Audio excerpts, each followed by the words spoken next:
So that's it. Rena finished making her confession. There was no applause or curtain call. It was a quiet and lonely stage that Rena performed on alone. I think I'd forgotten to blink since her confession started. Everybody else seemed to be feeling the same way. Rena looked at us like she was a teacher waiting for questions from her students. We noticed that she was imitating what Chie-sensei does at the end of class, and we all smiled bitterly. I went to Yaguchi earlier to find a place to bury these bags. It was hard to pick a place because I wanted to make sure that nobody would ever find them. I even thought about burying them in my backyard because it might be the safest. But after I thought about it, I knew that wouldn't work. My father might start planting vegetables one day, and he might find them. So it's better that I bury them somewhere in the mountains. Plus, I don't ever want to let her near my father, even though she's dead. I felt like I did something very bad. Rena's plan was going smoothly. If I'd only hunted for the mahjong tiles instead of insisting on doing something else, this wouldn't have happened. When I looked at the others, they all seemed to be regretting their actions too. If Mion hadn't come up with the idea to play at the garbage dump, if Satoko hadn't found the broken refrigerator, if Rika-chan had convinced us not to go, Rena could have had a few more days, and she could have gotten rid of these trash bags. They never would have been found. Then what would have happened next? Nothing. Everything would have remained the same. Everything would have remained the same. We could have kept having happy and peaceful days. Rena had been through a hard time, but she'd been forcing her face into a smile for us. The fake smile was supposed to become a real smile one day. None of us were supposed to notice that Rena was going through a hard time.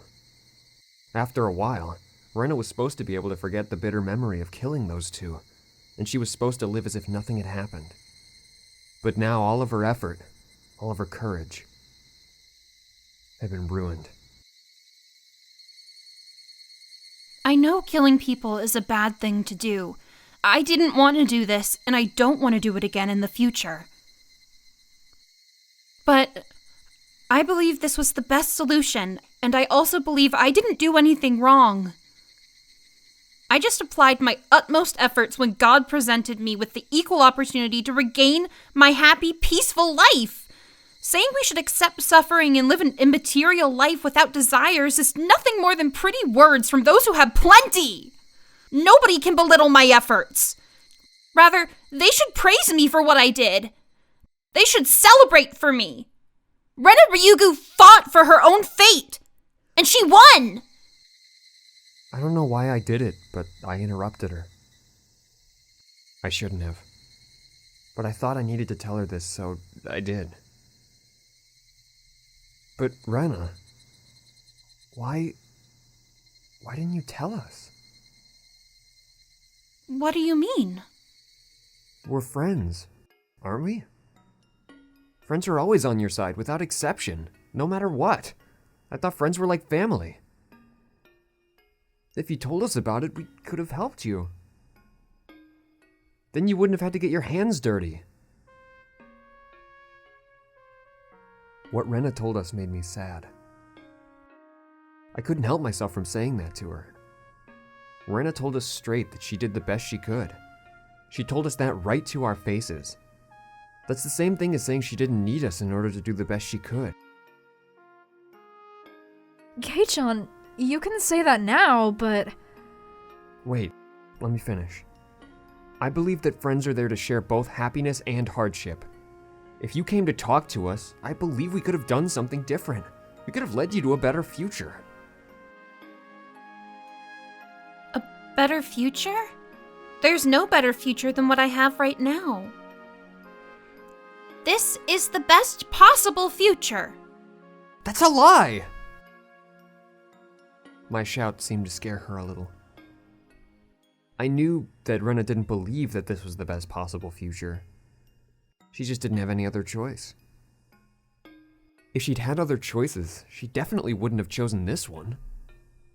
I know you don't believe that because you're crying. What? Who's crying? Me? I'm not crying! Yes, you are! You've been crying the whole time. Haven't you noticed it? In fact, I didn't see any tears in her eyes or on her face at all. But that didn't mean she wasn't crying. Rena was crying. She was crying because she was driven into a corner after all the hard work she did to become happy. Her tears looked so sad. Anyone who couldn't see those tears wasn't really thinking about her. I'm not crying. I won't cry! I did the right thing. I made the right choice. There's no reason for me to cry. That's ridiculous. I have no idea what you're talking about, Keiichi. I know it. You're crying right now! Rena stopped laughing all of a sudden, and she spoke with a cold expression on her face. Okay, let's say I did what you just told me. I told you all about my father and that woman. Then what? Well, Then what? Rena had never talked to me like this before. It was as if she was mocking my ignorance, and that made me shut my mouth. You don't know what happened last year. Last year? Yeah, last year. It happened in June of 1982. There was someone who had no choice but to kill a person to free himself from his misfortune. Satoko gasped. Keiichi-kun, I don't think you know much about him. About Satoshi Hojo-kun. I know that he's Satoko's older brother. He's been missing, but people say he transferred. There's a rumor that he killed his aunt for Satoko's sake. Therefore, it's been taboo to talk about Satoshi in my class. Actually, in all of Hinamizawa. Satoshi-kun was under the same conditions as I was. He just wanted to have happy and peaceful days. He just wanted to live peacefully and quietly with his sister. You've heard about what kind of person Satoko-chan's aunt was, haven't you? Everybody in Hinamizawa knew about the trouble the Hojo family had. Everybody knew that their aunt was a hysterical and crazy person and that she bullied Satoshi-kun and Satoko-chan. Everybody knew everything. Everybody in our class knew it too. Mi-chan, the future head of the three families, knew it, Rika-chan knew it, and Satoko-chan knew it too, of course, because she was the one experiencing it. The friends you're talking about knew what Satoshi-kun was going through more than anybody in Hinamizawa. And what happened? Did anybody help Satoshi-kun? No, nobody did. Mi-chan had the most influence out of all of us, but she made up a lame excuse saying that it might create a conflict between the Sonozaki family and the villagers. In the end, all she did was hurting him by offering her sympathy. That's not true. Yes, it is! Satoshi-kun knew it too. He knew that you were only pretending to sympathize with him. He knew that you had no intention to help him. That's why Satoshi-kun started to hate you, Mi-chan. He said that you always told him you were his friend, but after all that, you turned out to be just another Sonozaki, just another person who bullied the Hojo family. I didn't mean to. You didn't do anything to help him. You rejected his request for help by sympathizing with him. Do you have any idea how much that hurt? Mion tried to find something to say, but failed to do so. She bit her lip instead. Rika-chan, you were the same too. Now Rena was pointing fingers at Rika-chan. Unlike Mion, Rika-chan looked emotionless and empty, just like Rena did. Rika-chan, you don't have the kind of power in Hinamizawa that Mi-chan does. But your word carries a lot of weight with the old people who come to your shrine, don't they? There was something you could have done for him, but you didn't! Rika-chan, you did exactly the same thing as Mi-chan did. You just pretended to be his friend. All you did was sympathize with him and Satoko-chan. You didn't try to help them out of their trouble they were in.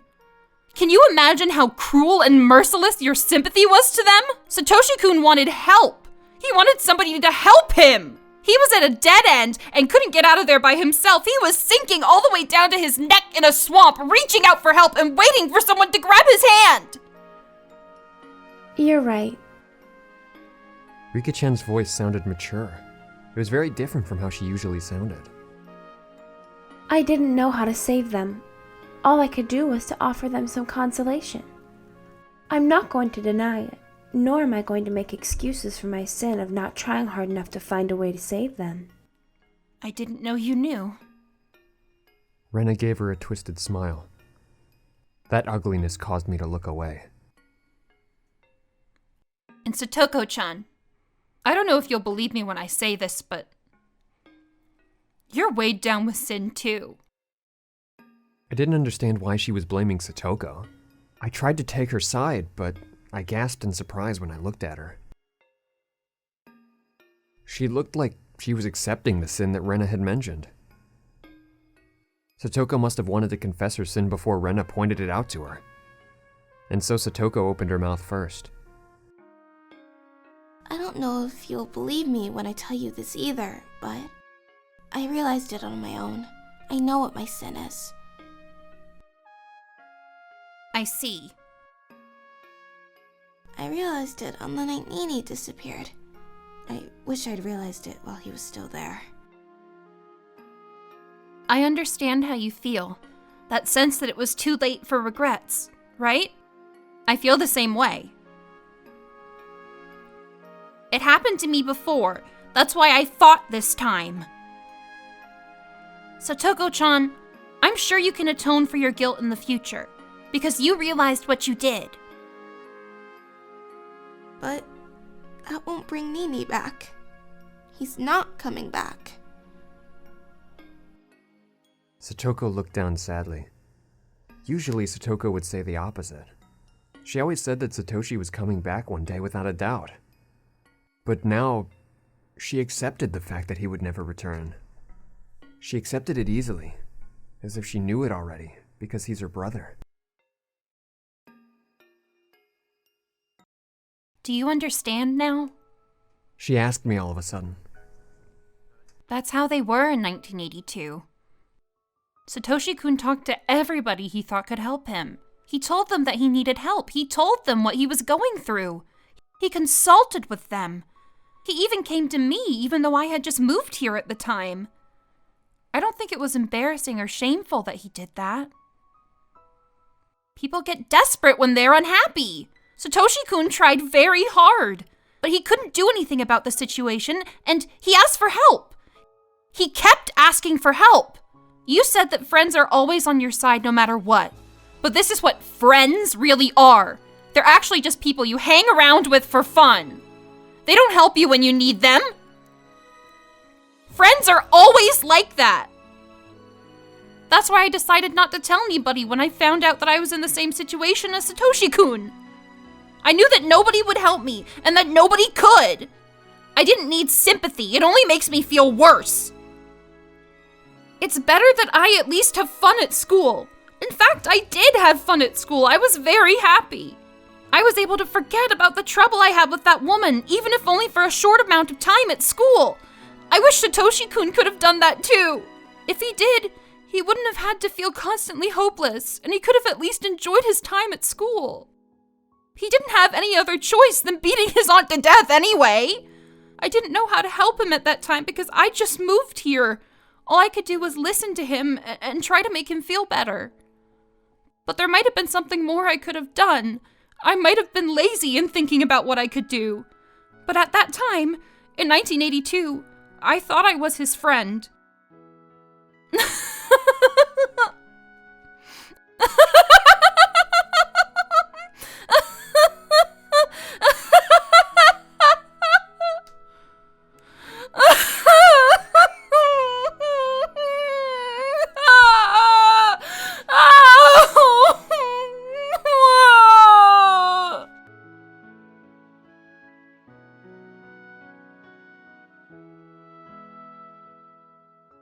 Rena's self-derisive laughter changed into grievous sobs.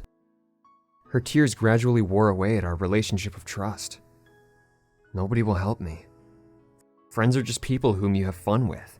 You can't trust them. The more Rena cried, the clearer we heard her voice in her heart. Mion, Satoko, and Rika-chan looked into the distance with sad expressions on their faces. I was the only one who could say anything back to her now. I had to tell her this. And she knew it too. She just needed to hear it from someone.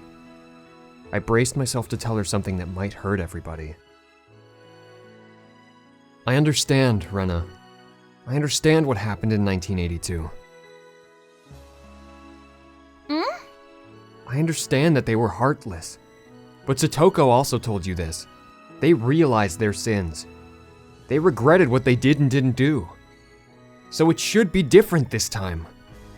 They can understand your pain and they can help you.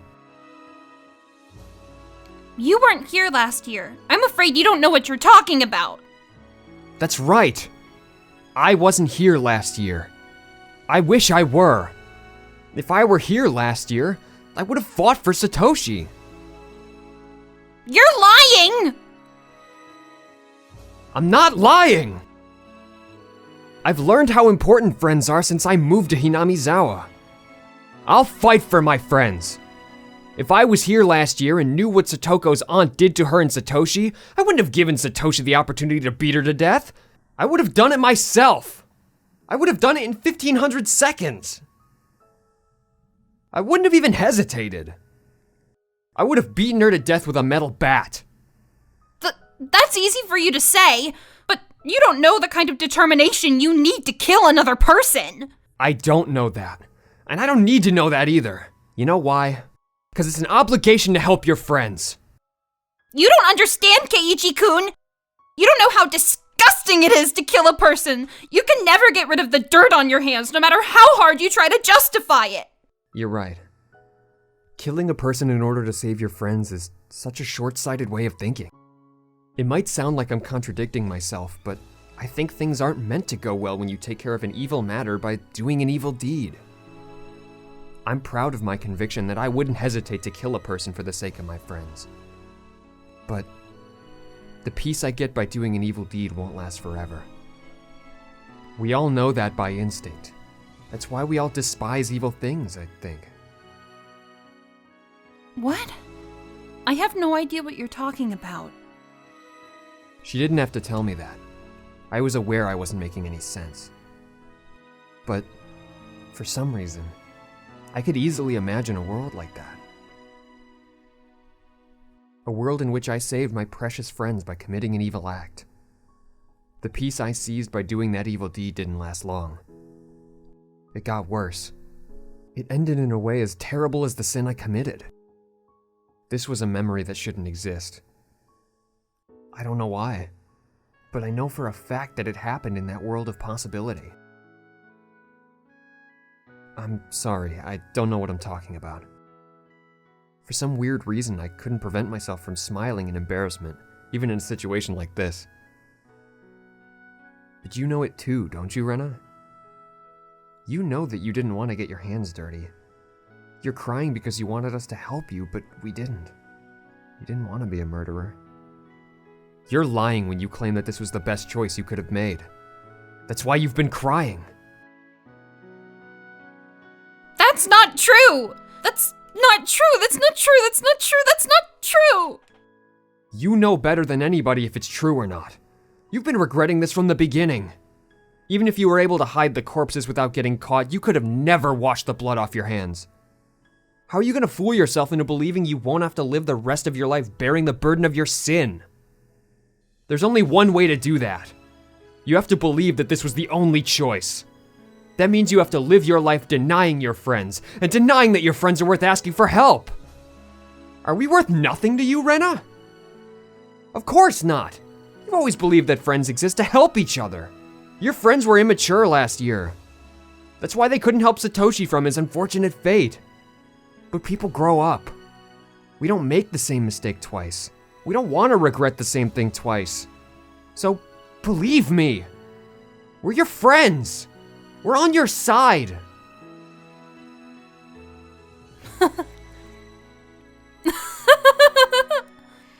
So, what you're saying is that I was immature too, right? Yeah, I am.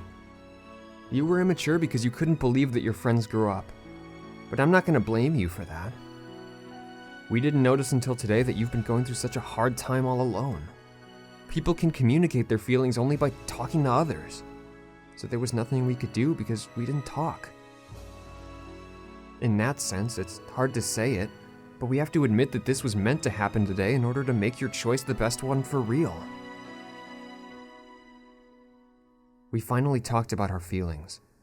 We now know that you've been distrusting your friends since last year, and that everybody regretted both what they did and didn't do. So now we finally became true friends. Finally. But it's too late. We only notice our sins after it's too late. That's not necessarily true. For example, as your friend, I can understand the things you've done, this time. What do you mean by that? I understand that depriving people of their lives is an unforgivable crime, but I also understand that my friend Rena had no other choice but to do this. So I don't think you're filthy, and I'm not scared of you. If something like this happens again, we should talk and think about what we can do together. But this already happened, and I understand that. When I say I understand, I mean I forgive you. I don't hate you for what you did. I said that to everybody this time. I said it to all of my friends. I accept what Rena did. I accept that she had no choice other than to do this, and that this was her last resort after thinking it through many times. So I'm gonna side with her. Kei-chan. Of course, if she killed them for money or some other stupid reason, I'd drag her to the police. But that wasn't why Rena did this. She couldn't run away, and she thought it through before she came to this point. If she's guilty of anything, she's only guilty for not talking to us about it beforehand. But I forgive her for that too. I forgive her for coming to this point. Keiichi. So, I beg you all, please forgive me for not noticing Rena's situation, and for letting her go through it alone. My sin is that I allowed a day like today to come to pass. Keiichi-san. We're the only ones who know about these bags. If we keep it to ourselves, everything will be fine. Rena doesn't have to worry about a thing. Let's hide them somewhere like she planned. We'll cleanse ourselves with salt later, and that's it. Let's forgive each other for our sins. And then we'll regain our happy and peaceful days. This is it, right? Rena, this is the future you chose. Right? This is the best possible choice, right? Keiichi-kun? I jumped on the hood of the abandoned car Rena was standing on, and I reached for her hands. Admit it! This is the world you wanted! This is the choice you wanted to make! But this is something that you can't choose by yourself. All of us have to reach for each other's hands, so that Rena can make the choice. In other words, I can't make it happen by myself. I need everybody to reach for each other's hands. So, Rena!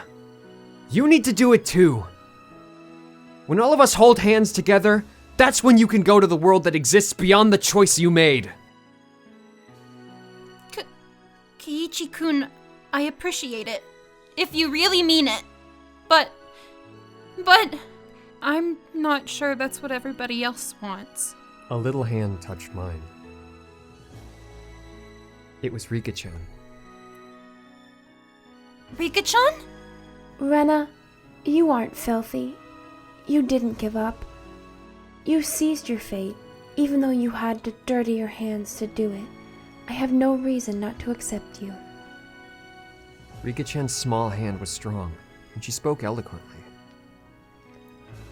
I know how comfortable it feels to be stained by disappointment at everything in this world after getting lost in a maze of misfortune. That's why I can understand how strong you are and how hard you fought, alone, without giving up. I'm proud of having you in my life. I agree with Keiichi. I forgive you for your sin. So, please forgive me for mine too. Rika-chan. Rika-chan usually acts childish, but now she was like a totally different person. She meant every word she was saying. And then another little hand reached out to ours.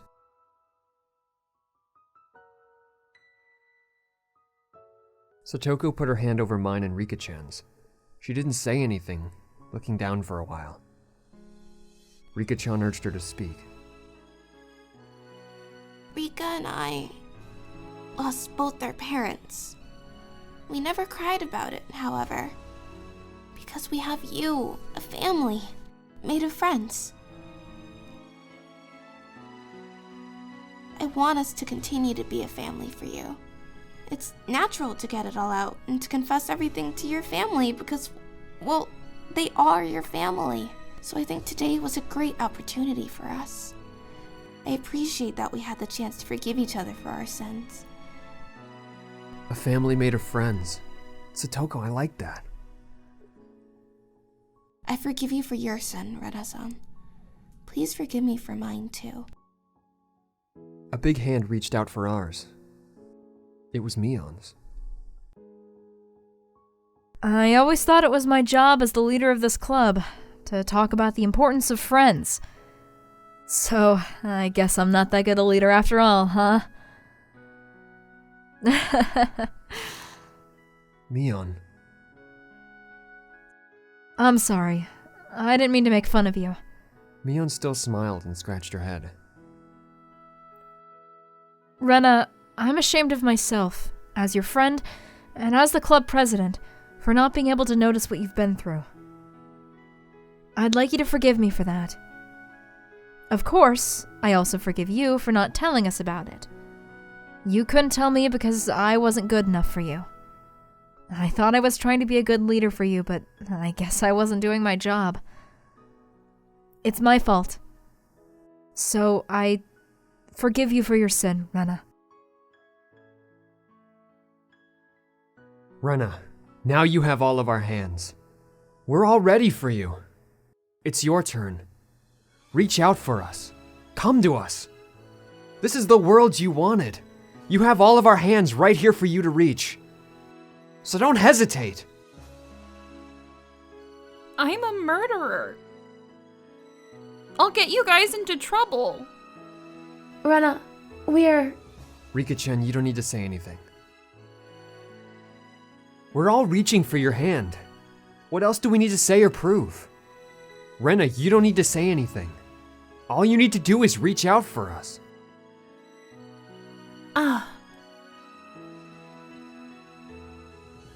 Come on, Rena! This is real, it's not too late! You still have choices you can make, so choose! You can still make it! Come on, it's not too late to start over again! Rena slowly reached out, and her hand touched ours. She didn't hold our hands. All she needed to do was to touch our hands to show us her will. Rena chose to live, to share her life with her friends rather than to refuse them for the rest of her life. I took a step closer to her and firmly grabbed her wrist. It was getting dark and some stars had appeared in the sky.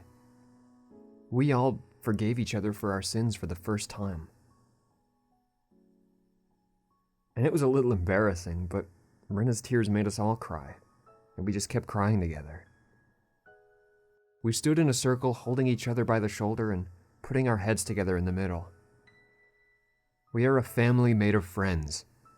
We forgave each other and we're happy together. Special thanks goes out to all my priests of the Hog and my Elder Hog prophets, Adra, Chronoton, Eshok7, Greyman, Jonathan Hummel, Casey and more, Ventus Agri, Xavier Pena, and Yoko Elf. Thanks a bunch, guys.